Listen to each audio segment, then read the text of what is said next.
நான் கல்வியை பற்றியும் அறிவை பற்றியும் சில வரிகள் சுருக்கமாக சொல்லி உங்களை வாழ்த்தப் போகிறேன். இங்கு கூடியிருக்கும் அனைவரும் நான் சொல்வதை புரிந்து கொள்வதற்கு முயற்சியாவது செய்ய வேண்டும்.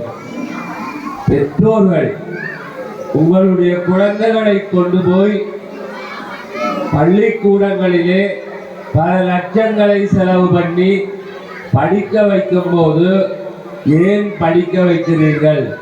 ஒரு சான்றிதழை பெறுவதற்கா அல்லது அவனுக்கு அறிவு வளர வேண்டும் என்பதற்காகவா? சான்றிதழ் என்பது ஒரு அனுமதி சீட்டு மட்டுமே. சினிமா தியேட்டருக்குள்ள போறதுக்கு ஒரு டிக்கெட் எப்படி முக்கியமோ அதே மாதிரி தான் சான்றிதழ்.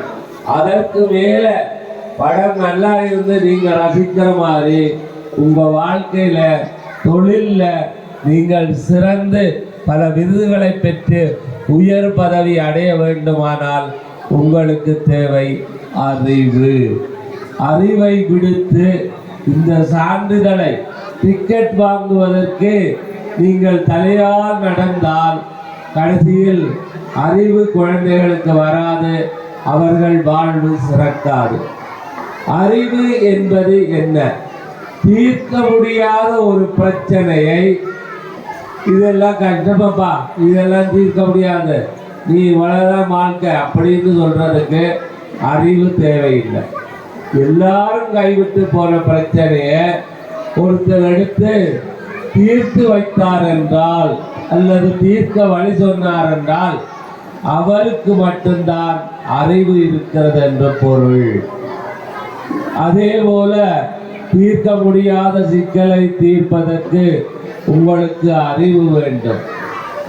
மனிதன் தான் வாழும்போது தனக்கு துணையாக இருக்க வேண்டும் என்று ஒரு நிறுவனத்தை உருவாக்குகிறான். அவன் உருவாக்கும் முதல் நிறுவனம் தான் பார்ட்னர்ஷிப். அதாவது இது என்ன சொல்றது, பங்குதாரராக 2 பேர் சேர்ந்து உருவாக்கும் குடும்பம். அந்த குடும்பம் என்கிற நிறுவனத்தில் 2 பேரும் பங்காளிகளாக இருந்து கடைசி வரையில் வெற்றிகரமாக நடத்த வேண்டும். செல்வத்தை சம்பாதித்து சிறந்த குழந்தைகளை பெற்று அவர்களை சிறந்த குடிமக்களாக்கி இந்த நாட்டுக்கு தொண்டாற்ற வேண்டும். ஆனால் இன்று எல்லோருக்கும் என்ன குடும்பத்தில் பிரச்சனை என்றால், சரி நான் அம்மா வீட்டுக்கு போறேன், நான் விவாகரத்து வாங்கிக்கிறேன், உங்கூட இருக்கணும் என்ன அவசியம் அப்படிங்கிறதுக்கு ஒரு திருமணத்தை செய்து கொள்ள தேவையே இல்லை. எந்த ஒன்றிலும் நான் கடைசி வரையும் வருவேன் என்று உறுதி பூண்டு ஒரு பத்திரத்தில் கையெழுத்திட்டோ சத்தியம் செய்து கொண்டாலோ கடைசி வரையும் நடக்க வேண்டும். இடையில் எவ்வளவு வறுமை வந்தாலும், எவ்வளவு துன்பம் வந்தாலும், எவ்வளவு கஷ்டம் வந்தாலும் அத்தனையும் உங்கள் அறிவினால் தாண்டி கடந்து வெற்றி பெற வேண்டும். அதற்கு உங்களுக்கு தேவை என்னவென்று சொன்னால் பொறுமை. பொறுமை என்று நான் சொல்வது எந்த துன்பத்தையும் தாங்கிக் கொள்ளும் வலிமை, அதுதான் பொறுமை. அவன் எப்படி அடித்தாலும் என்ன துன்பத்தை கொடுத்தாலும் அசையாமல் இருப்பான், சிரித்து கொண்டே இருப்பான் என்று சொன்னால் அவனோடு இறைவன் இருப்பான். அவனுக்குத்தான் எதையும் தாங்கும் இதயம். அவ்வாறு இந்த மனிதர்கள் முதல் எல்லா பிரபஞ்சம் முழுவதிலும் இருந்து எல்லோரும் செய்கின்ற எல்லா கொடுமைகளையும் தாங்கிக் கொண்டிருப்பவன் தான் சிவபெருமான். அவன்தான் முழுமுதற் கடவுள். அதுதான் அன்பே சிவம், அன்பே சிவம் என்பீர்கள். ஆனால் அன்பு என்றால் என்ன என்று கேட்டால் பலருக்கு பதில் தெரியாது. இன்று இந்த குழந்தைகள் பாடிய இளமணலை கூட பண்ணிலே சொன்னார்கள், அன்பெனப்படுவது தன் கிளை சிறாமை.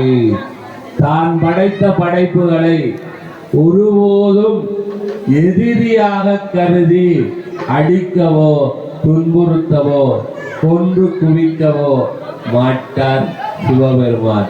எங்கிருந்தாலும் புறத்தாக்கு சேயோன் புறந்து வேணா இது கடவுளாவது அதாவது போனவனுக்கும் தூரத்திலே இருக்கும் போதே அவனுக்கு கொடுக்க வேண்டியதை கொடுப்பார். கிட்ட வந்தாலும் கொடுப்பார். அன்பெனப்படுவது தன்னுடைய சேர்ந்தவனை தான் படைத்தவனை கடைசி வரையும் செறாமை எதிர்க்காமல் அவனோடு போராடாமல் இருப்பது. அதுபோல குடும்பத்தில் இருக்கக்கூடிய உறுப்பினர்களோடு கடைசி வரையும் நேசத்துடனேயே இருக்க வேண்டும். தாயும் தந்தையும் எக்காரணம் கொண்டும் குழந்தைகளை துரத்தவோ வெறுக்கவோ கூடாது. அவனை ஆளாக்கலாம் என்ற நம்பிக்கையை கடைசி வரையிலும் இழக்கக்கூடாது. எவ்வாறு குழந்தைகள் வளர்ந்து பெரியவர்களாகும் போது அவ்வாறு நாம் சொல்லும்படி இருப்பதற்கான பயிற்சியை பழக்கத்தை ஏற்படுத்தும் இடம்தான் இளமழலை கூடம். அங்கே பாட புத்தகங்கள் பயிற்றுவிக்கப்படுவதோ அல்லது மதிப்பெண் போடுவதோ புரோகிரஸ் ரிப்போர்ட் கொடுப்பதோ முக்கியமாக கருதப்படுவதில்லை. உற்சாகமாக இருக்கிறார்களா மகிழ்ச்சியாக இருக்கிறார்களா என்பதைத்தான் நான் கேட்பேன் பார்ப்பேன். அந்த குழந்தைகளை அண்ணாமலையாரின் குழந்தைகள் என்னுடைய பராமரிப்பில் வந்திருக்கிறார்கள் என்று நான் நினைப்பேன். உங்களுடைய குழந்தையை அடிமை போல நினைத்து அதை அடித்து உட்காரு படி சாப்பிடு என்று சொல்வது பெரும் பாவம். உங்கள் வீட்டுக்கு உங்கள் வீட்டு வாசல் வழியாக வந்த விருந்தினரை அவ்வாறு உபசரிப்பீர்களா? இல்லை. அதுபோல உங்கள் வீட்டுக்கு இறைவனால் கருவாசல் வழியாக அனுப்பப்பட்ட விருந்தினர் தான் உங்கள் குழந்தை. நீங்கள் அறிந்திருக்கவில்லை, நீங்கள் தெரிந்திருக்கவில்லை, இப்படி ஒரு குழந்தை உங்களுக்கு வருவான் என்று அவன் கொடுத்தது.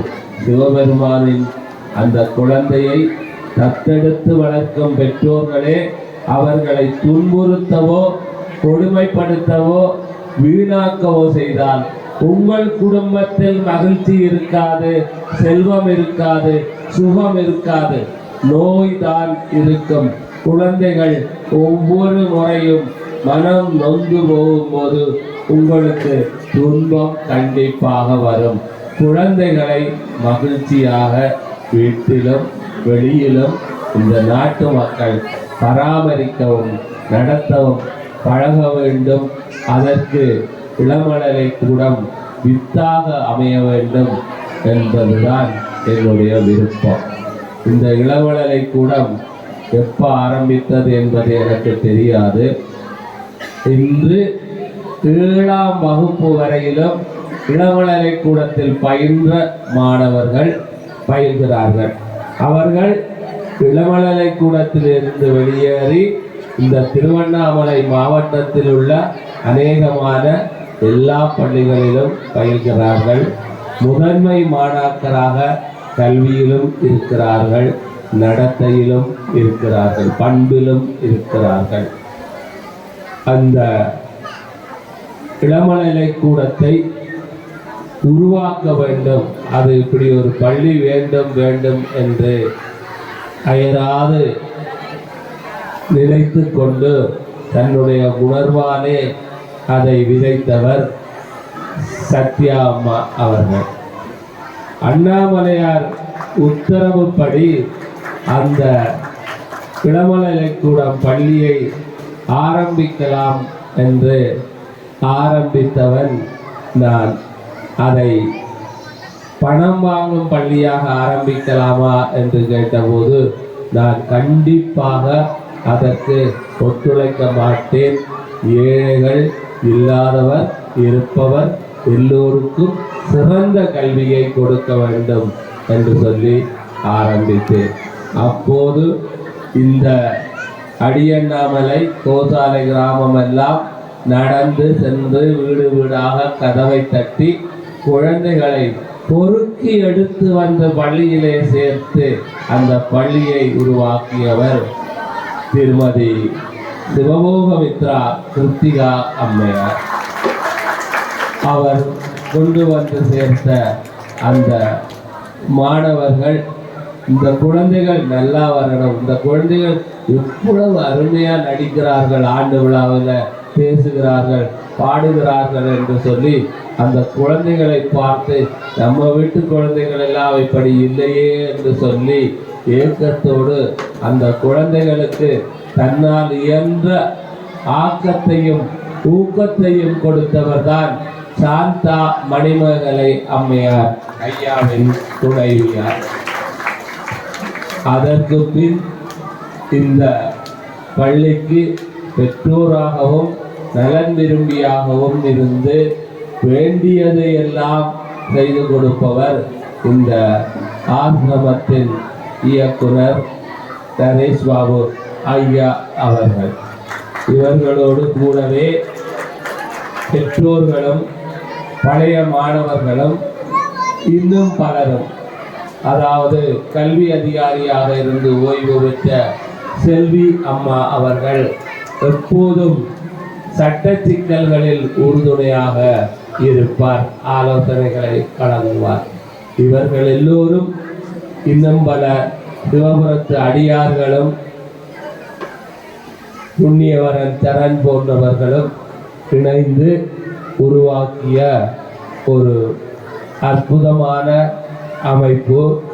அது மேலும் மேலும் ஓங்கி ஆலமரமாக அல்ல, ஆலந்தோப்பாக வளர்ந்து இந்த நாட்டுக்கு நிழல் கொடுக்கும், இந்த நாட்டுக்கு தலைமை தாங்கும் சிறுவர்களுக்கு நிழலாக அமைய வேண்டும் என எல்லாம் வல்ல சிவபெருமானை வேண்டிக் கொண்டு விடைபெறுகிறேன். என்னாருடைய சிவனையை போற்றி, என்னாட்டவர்க்கு முறைவா போற்றி. அண்ணாமலைக்கே